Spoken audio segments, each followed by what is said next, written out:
આપણને ખબર પડે કે આપણે મરવાનું છે ત્યારે માણા અડધો તો એમના મરી જાય સાંભળીને.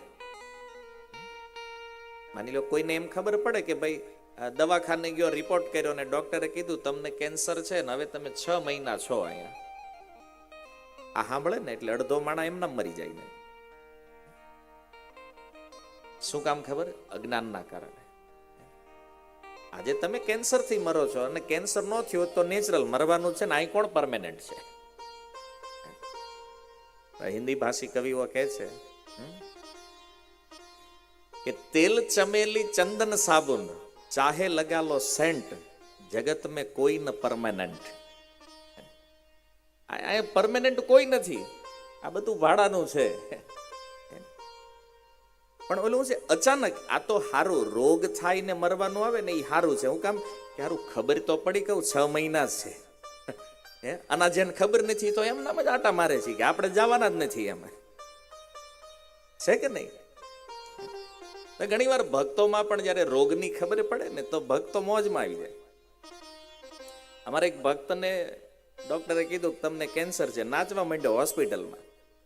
ડોક્ટર કે આ પહેલો પેશન્ટ એવો આવ્યો છે કે એના રોગનું છે કે મને ખબર તો પડી હવે મારે કેટલું છે, હવે પૂરેપૂરો લાગી જાવ ને વજનમાં. એ કે જવાનું તો છે જ એક દિવસ. તો સમજ જે છે ને એ મહત્વપૂર્ણ છે. અને આજે જુઓ તમે, સંસારમાં શિક્ષા વધી છે અને એટલા માટે લોકોમાં સમજ પણ વધી છે. લોકો ઇન્ટેલિજન્ટ થતા ગયા છે. પણ એ સમજ જેમ જેમ વધીને એમ જીવનમાં દુઃખ વધતું ગયું છે. શું કામ? સમજ છે. તમે કોઈ પણ વ્યક્તિને કહો આ તમને સમજાણું એટલે માથું ધોણાવે, હા મને ખબર પડી અમને, કારણ કે સમજણ છે.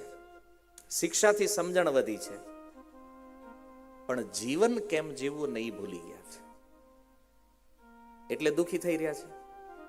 હવે આપણે સમજણમાં હા પાડી દઈએ, માથું તો હા પાડે કે સમજાઈ ગયું, પણ મન ના પાડે છે.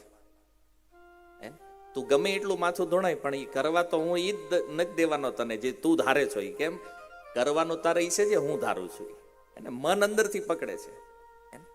એટલે દુર્યોધનની વાત આપણે સાંભળીને વિદુરજીએ કીધું કે આ 5 ગામ આપવાનો જે સોદો છે ફાયદામાં, કર્ણએ કીધું આ સારો જ સોદો છે, આ પાડી દે દુર્યોધન. તો કે નહીં. સમજો, શિક્ષા તો હતી ને દુર્યોધન, જાણકાર હતો. એનું જાનામી ધર્મમ ન ચમે પ્રવૃત્તિ. એવું નથી કે મને ધર્મ ખબર નથી, પણ મારી એમાં પ્રવૃત્તિ નથી. હું ધર્મ પણ જાણું છું પણ એને હું છોડી શકતો નથી.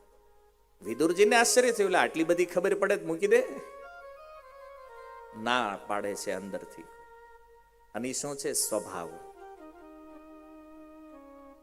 જો સમજણ શિક્ષાથી વધે અને સ્વભાવ દીક્ષાથી બદલે. આજે લોકો શિક્ષા લે છે પણ દીક્ષા નથી. અને એટલા માટે જીવનમાં જાણકારી બધાને છે, ખબર બધી બધાને છે, છતાં કોઈ કાંઈ કરી શકતા. આ બતાવો, પાપ ન કરવું જોઈએ કોણ નથી જાણતું? આ દુનિયામાં જાણે છે ચોરી કરવી પાપ છે, કોકનું અનીતિનું લઈ લેવું એ પાપ છે. આ ખબર છે કે નથી? અને તોય પાપ કરે છે લોકો. શું કામ કરે છે? સ્વભાવ. તો શિક્ષા આપણી સમજણ બદલીએ કે સ્વભાવ નહીં. નહીતર માની લો કે શિક્ષાથી જો બધું થતું હોય તો આઈએસ બની ગયા છે, એ રિશ્વત શું કામ લેતા હોય ભાઈ? આટલો મોટો અધિકારી બન્યો જ ભાઈ, અરે નેતા રાજ્યનો મુખ્યમંત્રી હોય તોય કૌભાંડ કરતા હોય. હાલો, શિક્ષા લઈને બેહાડી દીધા એ ઊંચા પદ ઉપર, છતાં લોકો અન્યાય કરે છે. કોર્ટના જજ હોય, પૈસા આપો તો એ ફૂટી જાય. બધું હાલે છે ને. તો શિક્ષા તમારી સમજણ વધારીએ કે તમને ઇન્ટેલિજન્ટ બનાવી શકે, પણ તમારા સ્વભાવને ન બદલી શકે. સ્વભાવ બદલવા માટે દીક્ષિત થવું જરૂરી છે.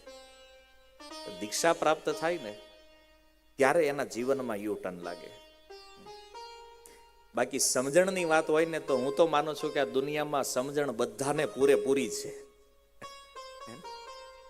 જો આપણે ગામડામાં છીએ ત્યારે તમે જો સવારમાં તમે એક રોટલી લઈને નીકળો ને કૂતરાને એક રોટલી આપો એટલે કૂતરું છે ને તમારી સામે પૂંછડી માંડે પટપટાવા, એમ એ તમને થેન્ક યુ કહે છે. તમે આજે રોટલી મને આપી છે ને, આ ઈમાનદારીની રોટલી છે ને તમે આપી છે. એ આમ માથું હલાવવા માંડે, પૂંછડી હલાવે, અને કૂતરું આપણને અભિવાદન વ્યક્ત કરે, કૃતજ્ઞતા વ્યક્ત કરે. ઈનો ઈ કૂતરું જો કોકને ત્યાંથી રોટલી ચોરી કરીને લાવ્યો હોય, આ બેમાં અંતર શું છે? તમે કૂતરાને રોટલી આપો ને, નાન્યાન પગ નીચે દબાવે, એના ટુકડા કરે, નાન્યાન ખાય. અને જો ઈ ચોરીને લાવ્યો હોય ને, 4-5 ઘર આગો વયો જાય, ક્યાંક છુપાઈ જાય, પછી ન્યા ખાય. સમજ તો કૂતરામાં છે, એવું નથી. પશુઓમાં સમજ નથી. આમ પથ્થર હાથમાં લેવી તને ખબર પડી જાય કે ભાગવાની તૈયારી કરવાની. સમજનો અભાવ નથી, દીક્ષાનો અભાવ છે, સ્વભાવમાં અભાવ છે. અને સ્વભાવ જે છે ને એ વ્યક્તિને વિવશ કરે છે પાપ કરવા માટે. પણ જો જીવનને સુંદર બનાવવું હોય ને, તો શિક્ષા અને દીક્ષા જ્યારે મળી જાય ને હારે, પછી જીવન અતિ સુંદર બની જાય. આ બે જો મળ્યા, આવા વ્યક્તિના જીવનમાં કોઈ દુઃખ રહેતું નથી. નહીતર આ સ્વભાવ જે છે ને એ બહુ દુઃખી કરે. દુર્યોધનનો એ સ્વભાવ હતો એટલે એને જીવનમાં અવસર મળ્યા સુધરવાના, સુધર્યો નહીં. સ્વભાવને વશ થઈ કરોતિ ભૂય વિવશ, વ્યક્તિ વિવશ થઈને પાપ કરે છે. બાકી એવું નથી કે લોકો જાણતા નથી. તમને કોઈ વ્યક્તિ આવીને એવું કીધું ક્યારેક પાપ કરાય? તમારા જે આ જીવનમાં જેટલા વર્ષો ગયા છે એમાં કોઈ માણસ એવો મળ્યો કે ના ના પાપ કરાય, તમ તાર મોજ કરો? બધા એમ જ કે પાપ ન કરાય, પણ છતાં વ્યક્તિ પાપ કરે છે. આ વિવશતા છે સ્વભાવની. પણ પરીક્ષિત મહારાજ ભગવાનના ભક્ત છે, અને એટલા માટે મૃત્યુ એના માટે કોઈ વિવશતા નથી, મૃત્યુ એના માટે બંધન નથી. પરીક્ષિત મહારાજને સમાચાર મળ્યા કે 7 દિવસમાં મરવાનું છે. હા, આનંદ, ચાલો મારા અપરાધ માટે આ દંડ ઉચિત છે. હવે આપણને ખબર પડે કે જવાનું છે તો આપણે શું કરવી? પેલા તો બધાને બોલાવી લઈ, આવો, એને ભેગા કરવા માંડી, જલ્દી આવો. કેમ ભાઈ, અમારે હવે ટાઈમ નથી, જાજો. હગાવાલા કોઈક ન આવતો એને ફોન કરીને કેવડાવે, ઓલાને બોલાવો જલ્દી.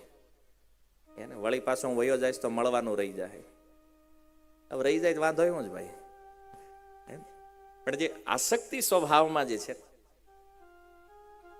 પછી એમ ભાઈ છોકરાઓને કઈક કહેવાનું છે ને આપવાનું ને સોંપવાનું ને આ બધું મંડે કરવા. વાસ્તવમાં બુદ્ધિશાળી માણસ જે છે ને, એ આ આવવા વાળા મૃત્યુને મંગલમય કેમ બનાવવું એના વિષયમાં વિચાર કરે છે. મારા ગુરુ મહારાજ કહેતા કે મરના ભલો વિદેશ મેં, મરવું હોય ક્યાં મરાય ખબર? એવી જગ્યાએ જ્યાં આપણું કોઈ હોય જ નહીં. મરના ભલો વિદેશ મેં જહાં ન અપનો કોઈ, હે ને? માટી ખાય ગીદડા મહા મહોત્સવ હોય. ક્યાંક જંગલમાં જઈને મરી ગયા, શરીર છૂટી ગયું, શરીર ભલે ગીધ પશુઓ ખાઈ લે, પણ હારું હારે કોઈ ન હોય તો આસક્તિ જ ન થાય. અને ઓલું તો મરણ પથારીએ પડ્યા હોય બેડ ઉપર ને આખું ઘર ફરતે ફરતે. આપણે આસક્તિ તોડવી હોય તો કેમ તોડવી? આમે જ ઉભા હોય, હે?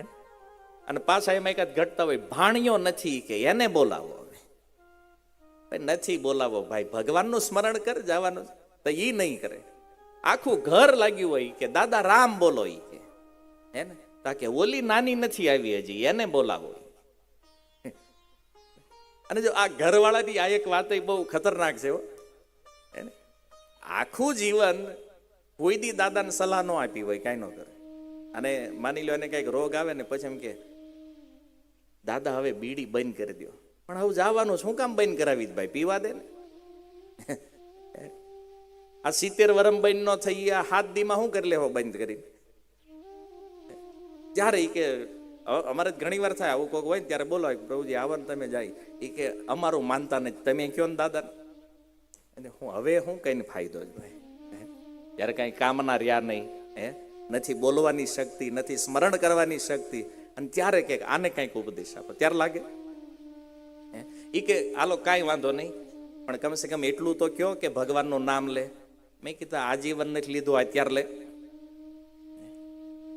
આ પરાયણે થાય. આની પ્રેક્ટિસ, આનો અભ્યાસ જરૂરી છે ભાઈ.